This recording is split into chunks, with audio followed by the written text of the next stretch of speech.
Hello friends, welcome to our YouTube channel nursing with Vinay. आज का हमारा जो टॉपिक है वो है निमोनिया, जो कि बीएससी नर्सिंग थर्ड सेम में रेस्पिरेटरी का एक इम्पॉर्टेंट टॉपिक है। तो इसको कवर करते हैं। सबसे पहले इंट्रोडक्शन। इंट्रोडक्शन में व्हाट इज़ निमोनिया, निमोनिया क्या है। तो हम लोग इधर एक इमेज में भी देख सकते हैं कि निमोनिया नॉर्मल हमारी एल्वोलाई में निमोनिया में क्या क्या डिफरेंस है। तो pneumonia is an infection that inflame the air sacs in one और बोथ लंग्स। तो इसमें निमोनिया में क्या होता है, जो हमारे एयर सैक्स होते हैं, मतलब कि जो हमारी एल्वोलाई होती है वो इन्फ्लेम हो जाती है, वो बड़ी हो जाती है। एक लंग्स में भी हो सकता है और फिर बोथ लंग्स में हो सकता है। द एयर सैक्स में फिल विद फ्लूइड और पस कॉजिंग डिफिकल्टी इन ब्रीथिंग। ये हमारी जो एयर सैक्स या फिर एल्वोलाई होती हैं, इसमें फ्लूइड या फिर पस का कलेक्शन हो सकता है, जिससे हमारी जो ब्रीथिंग में डिफिकल्टी हो सकती है, difficulty in breathing. It can be caused by bacteria, virus और फंगाई। ये हमारा इसके कॉजेज में क्या क्या हो सकता है, बैक्टीरिया हो सकता है, वायरस हो सकता है और फंगाई हो सकता है। Then causes of pneumonia, causes में क्या क्या हो सकते हैं, अभी बताया था बैक्टीरियल निमोनिया हो सकता है। बैक्टीरियल निमोनिया में हम लोग स्ट्रेप्टोकोकस निमोनिया और हीमोफिलस इन्फ्लुएंजा हो सकता है इसका, जो हमारे माइक्रो ऑर्गेनिज्म है। फिर वायरल निमोनिया में इन्फ्लुएंजा वायरस या फिर सार्स कोव टू हमारा कोविड-19 का है। और फंगल निमोनिया में हमारा हिस्टोप्लाज्मा। फिर एस्पिरेशन निमोनिया, एस्पिरेशन निमोनिया क्या होता है, जब कोई हम लोग बॉडी मतलब कि बॉडी, जब कोई चीज़ फ्लूइड हम लोग एस्पिरेट कर देते हैं लंग्स में, तब वो ये निमोनिया को कॉज करता है, जैसे इनहेलिंग फूड लिक्विड और वोमिट इनटू द लंग्स। ठीक है। मोस्टली बेड रिडन पेशेंट में होता है ये। एस्पिरेशन होने के बहुत ज़्यादा चांसेस रहते हैं, इसलिए जब भी हम लोग उनको कुछ फीड कराते हैं तो हम लोग हल्का सा बेड को एलिवेट कर देते हैं, जैसे कि उनको एस्पिरेट ना हो। देन इसके बाद हमारा आता है रिस्क फैक्टर। रिस्क फैक्टर में सबसे पहले स्मोकिंग। स्मोकिंग हमारा बहुत ज़्यादा ही मतलब अगर स्मोकिंग कर रहे हैं तो आप निमोनिया के रिस्क पे हैं, मतलब निमोनिया होने के आपको चांसेस हैं। फिर damage lungs defence mechanism, weekend immunity, अगर आपकी इम्यूनिटी वीक है, एचआईवी, कैंसर या फिर लॉन्ग टर्म स्टेरॉइड यूज़ कर रहे हैं तो आपको हो सकता है। क्रॉनिक डिजीज जैसे कि सीओपीडी या फिर अस्थमा, डायबिटीज़ है तो हो सकता है। एज फैक्टर जैसे इन्फेंट में बहुत ज़्यादा होता है, एल्डरली देखा जाता है हाइयर रिस्क पे होता है। एडल्ट लोग ज़्यादा इसमें हाई रिस्क पे नहीं होता है। पैथोफिजियोलॉजी, एक आगे पैथोफिजियोलॉजी का चार्ट भी मिलेगा आपको, जिसमें समझ में आए उससे आप नोट कर सकते हैं, नोट्स बना सकते हैं। Pathogen इंटर्स by lungs by inhalation और एस्पिरेशन, हमारा जो पैथोजन होगा वो लंग्स में इंटर करेगा या फिर इनहेल करके, बैक्टीरियल हो सकता है, वायरल हो सकता है, फिर एस्पिरेशन के जरिए। फिर ट्रिगर्स इन्फ्लेमेटरी रिस्पॉन्स, हमारे इन्फ्लेमेटरी रिस्पॉन्स को ट्रिगर करेगा, स्वेलिंग होगी और म्यूकस का प्रोडक्शन, गोबलेट सेल से हमारे जो म्यूकस का प्रोडक्शन है वो इंक्रीज होगा। फिर हमारी जो एल्वोलाई होंगे या फिर एयर सैक्स बोल सकते हैं, वो हमारी फ्लूइड से फिल होंगी।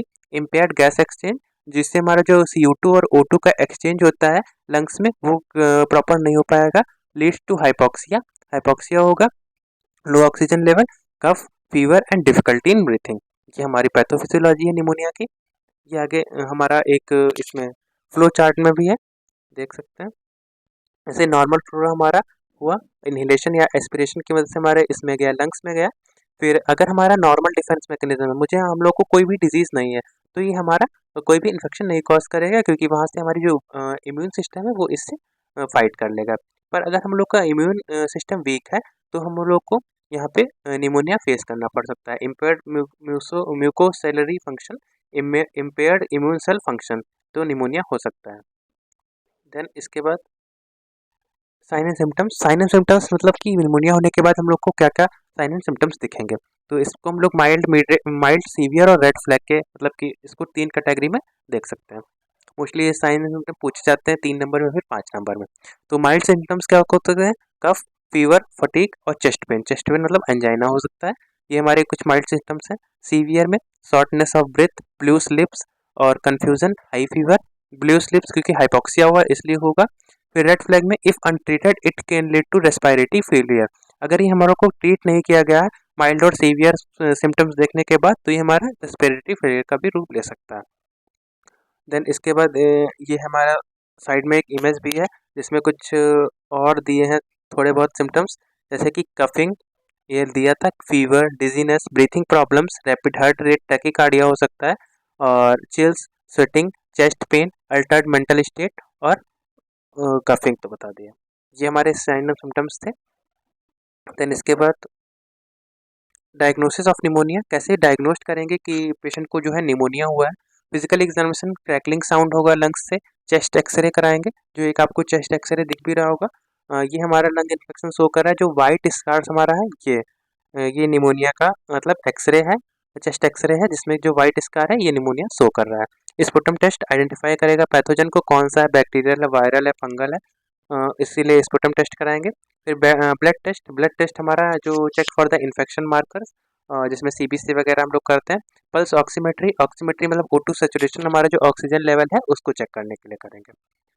Then treatment of pneumonia, treatment में क्या क्या, antibiotics, viral medication based on the cause. जो हम लोग स्पुटम वाला किए थे तो उससे हम लोग को कॉज पता चल जाएगा कि वायरल है कि बैक्टीरियल है, उस हिसाब से हम लोग मेडिकेशन को प्रोवाइड करेंगे। और फीवर कंट्रोल के लिए हम लोग पीसीएम दे सकते हैं, या फिर हाइड्रेशन, उसको पेशेंट को हाइड्रेट मतलब कि पानी ज़्यादा पिलाएंगे, या फिर फ्लूइड एंड इलेक्ट्रोलाइट थेरेपी देंगे।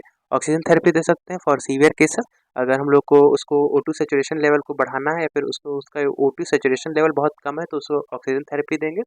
हॉस्पिटलाइजेशन, अगर मतलब कि आईसीयू या फिर क्रिटिकल पेशेंट है तो उसको हॉस्पिटलाइज करेंगे और आईसीयू वगैरह में।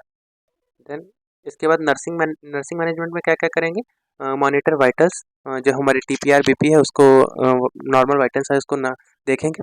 और इनक्रेज डीप ब्रीथिंग एक्सरसाइजेस, स्पायरोमेट्री से का यूज़ करेंगे। और डीप ब्रीथिंग एक्सरसाइज के लिए कहेंगे पोजिशनिंग, इसमें सेमी फॉर्मुलर प्रेजेंट पोजिशन देंगे पेशेंट को, जिससे कि उसकी ब्रीथिंग प्रॉब्लम को इम्प्रूव हो सके।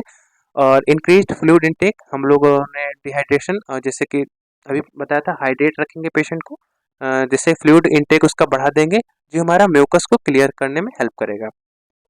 एडमिनिस्टर मेडिकेशन और प्रिस्क्राइब, जो मेडिकेशन डॉक्टर प्रिस्क्राइब करेगा उसे देंगे।